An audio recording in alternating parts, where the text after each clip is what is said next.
Hello students, let us continue the lesson, that is the last lesson. इसका हमने पिछली बार part 1 किया था. आज इस लेसन को हम कंप्लीट करेंगे. I heard M. Hamill say to me, I won't scold you little Franz, you must feel bad enough. See how it is. Every day we have said to ourselves, bah, I have plenty of time. I'll learn it tomorrow. And now you see where we have come out. Ah, that's the great trouble with Alsace. She puts off learning till tomorrow. तो teacher ने कहा, हैमिल ने कहा, तो हैमिल ने France से कहा कि मैं तुम्हें डांटूंगा नहीं. तुम्हें खुद को इस बात का दुख होना चाहिए, शर्म आनी चाहिए, क्योंकि हम लोग रोज अपने आप को यही कह के बेवकूफ बनाते हैं कि मैं आज नहीं कल सीखूंगा, मैं कल सीखूंगा. तो हर रोज हम लोग एलसेस के सभी लोग कल सीखने पे बात डाल देते हैं और इसीलिए आज ये परिणाम है कि हमें अपनी मातृभाषा फ्रेंच नहीं आती. That's the great trouble with Alsace, she puts off learning till tomorrow. और पूरे एलसेस की यही प्रॉब्लम है कि सभी लोग यहाँ पे सीखने की बात को हमेशा कल पर टाल देते हैं. Now those fellows out there will have the right to say to you, how is it you pretend to be Frenchmen and yet you can neither speak nor write your own language. और अब सोचो friends, तुम्हें कैसा लगेगा जब Germans तुम्हें ये कहेंगे कि तुम कैसे फ्रेंच के लोग हो, तुम्हें अपनी मातृभाषा ना तो बोलनी आती है ना ही लिखना आता है. But you are not the worst, poor little France. We have all a great deal to reproach ourselves with. लेकिन फ्रेंड्स, तुम अकेले ऐसे नहीं हो, हम सभी लोग ऐसा ही हैं और इसीलिए हम सभी लोग अपने आप को धिक्कारने के हकदार हैं. हम सबको डांट पड़नी चाहिए. Your parents were not anxious enough to have you learn. They preferred you to put you to work on a farm or at the mills so as to have a little more money.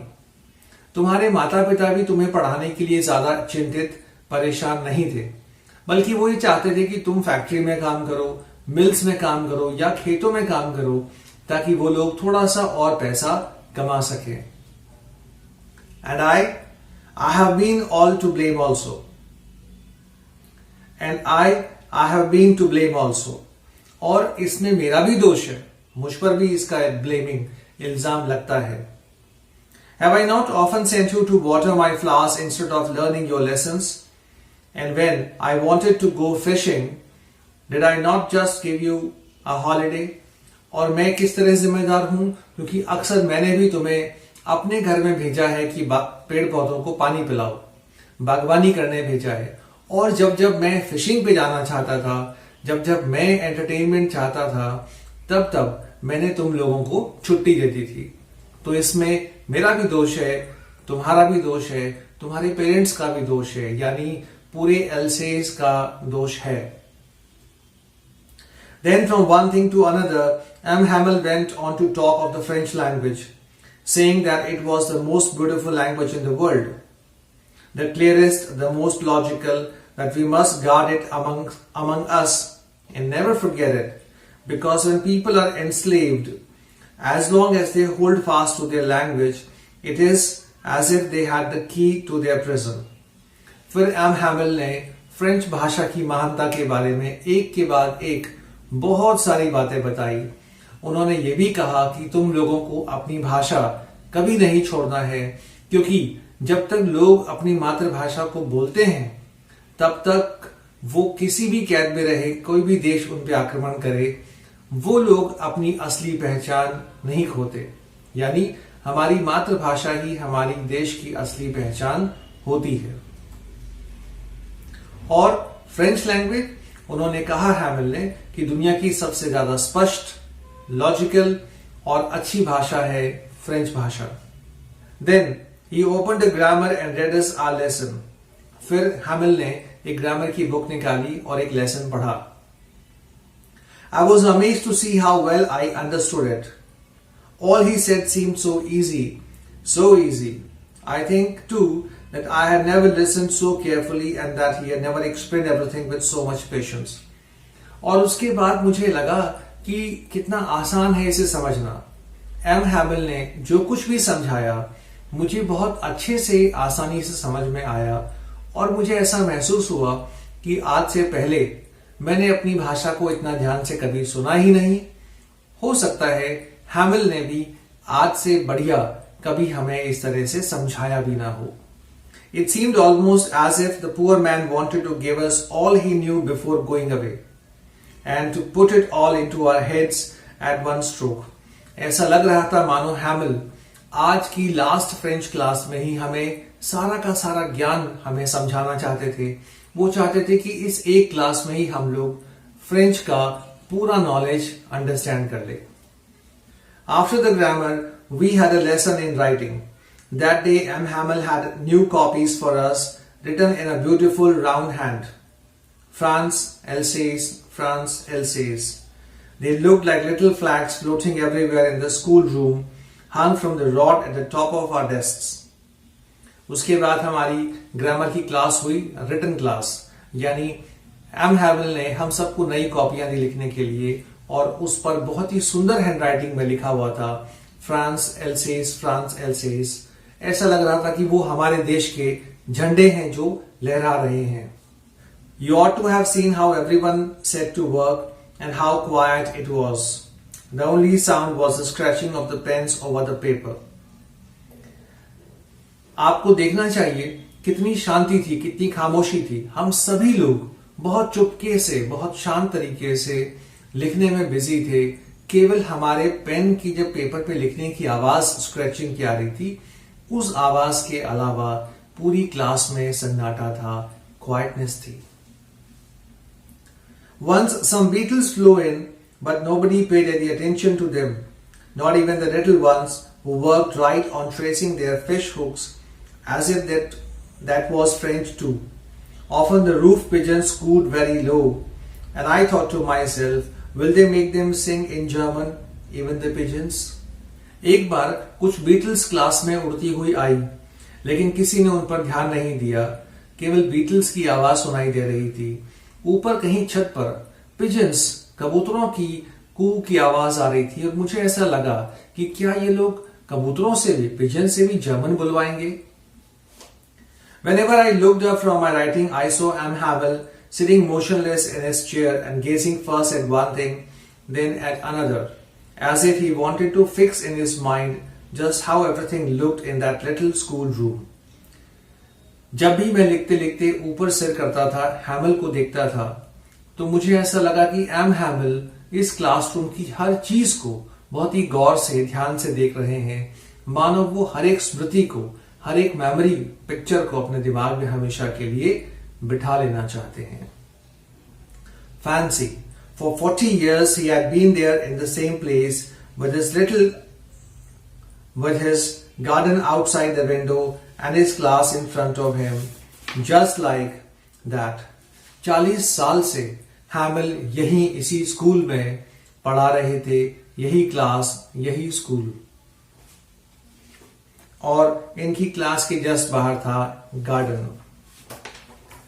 Only the desks and benches had been worn smooth. The walnut trees in the garden were taller, and the hop vine that he had planted himself twined about the windows to the roof. सब कुछ वैसा के वैसा 40 वर्षों में कुछ नहीं बदला, सिवाय इसके कि जो बेंच और फर्नीचर्स थे वो थोड़े से चिकने हो गए थे, पुराने हो गए थे। इसके अलावा बाहर जो अखरोट के पेड़ थे, वॉलनट ट्रीज, जो इन्होंने खुद हैमिल ने लगाए थे कुछ वर्षों पहले, वो बड़े हो गए थे, और अंगूर की बेल जो अब यहां क्लास के बाहर गार्डन से होते हुए छत तक पहुंच चुकी थी। How it must have broken his heart to leave it all, poor man, to hear his sister moving about in the room above, packing their trunks, for they must leave the country next day. और ऊपर, इसी class के ऊपर वाले हिस्से में जहां हैमिल रहते थे, वहां उनकी सिस्टर सामान पैक करके ट्रंक्स यानी बक्सों को यहां से वहां घसीट रही थी, जिसकी आवाज हमें सुनाई पड़ रही थी। ये सब सुनकर, ये सब देखकर हैमिल को कितना दुख हुआ होगा, ये सोचकर ही मुझे अफसोस हो रहा था, क्योंकि इन्हें कल हमेशा हमेशा के लिए फ्रांस छोड़ देना था। But he had the courage to hear every lesson to the very last. After the writing, we had a lesson in history, and then the babies chanted their बा बी बी बो। लेकिन हैमिल ने बड़ी हिम्मत के साथ जो हमने लिखा उसको सुना, हर एक व्यक्ति को उसने सुना। और राइटिंग क्लास के बाद, ग्रामर क्लास के बाद हमारी हिस्ट्री की क्लास हुई। फिर छोटे छोटे बच्चों ने बच्चों वाली पोयम सुनाई, बा बी बी बो। Down there at the back of the room, old Hauser had put on his spectacles and holding his primer in both hands, spelled the letters with them. और पीछे क्लास के वहां हॉजर बैठा हुआ बूढ़ा सा व्यक्ति चश्मा लगाए हुए, उसने बच्चों वाली किताब हाथ में ले रखी थी और वो लेटर्स को पढ़ने की, स्पेलिंग्स पढ़ने की कोशिश कर रहा था। You could see that he too was crying. His voice trembled with emotion and it was so funny to hear him that we all wanted to laugh and cry. बूढ़ा हॉजर बड़ी मुश्किल से पढ़ने की कोशिश कर रहा था और रो भी रहा था। उसे दुख था, उसे अपनी मातृभाषा से प्रेम था। उसकी बातें सुन के, उसकी वर्ड्स को सुन के हम सब लोगों को हंसने का मन भी कर रहा था, क्योंकि वो इतना बूढ़ा व्यक्ति बच्चों की बुक्स पढ़ने की कोशिश कर रहा था। साथ ही साथ हम भी उसके साथ रोना चाहते थे, क्योंकि जो दुख हॉजर महसूस कर रहा था वही दुख हमारे मन में भी था। How well I remember it, that last lesson. उफ, कितना अच्छे से मुझे याद है हमारा वो last lesson. All at once the church clock struck 12. Then the Angelus. At the same moment, the trumpets of the Prussians returning from drill sounded under our windows. M. Hamel stood up, very pale, in his chair. I never saw him look so tall. तभी अचानक church की 12 बजे की bell बजी और हम लोग खड़े हो गए। एम हैमिल भी खड़े हो चुके थे। प्रशियन सोल्जर्स अपनी ड्रिल पूरी कर चुके थे और वो ड्रिल करके लौट रहे थे। हैमिल का चेहरा बिल्कुल पीला पड़ चुका था, उनके चेहरे का रंग उड़ चुका था और हैमिल को मैंने खड़े हुए देखा और मुझे लगा जैसे कि वो बहुत ही लंबे दिखाई पड़ रहे हैं। My friends, said he, I, but something choked him, he could not go on. हैमिल ने हमें कहा कि मेरे दोस्तों, मैं, लेकिन ऐसा लगा जैसे कि उनका गला भर आया हो, वो आगे बोल नहीं पा रहे थे। Then he turned to the blackboard, took a piece of chalk, and bearing on with all his might, he wrote as large as he could, Vive la France.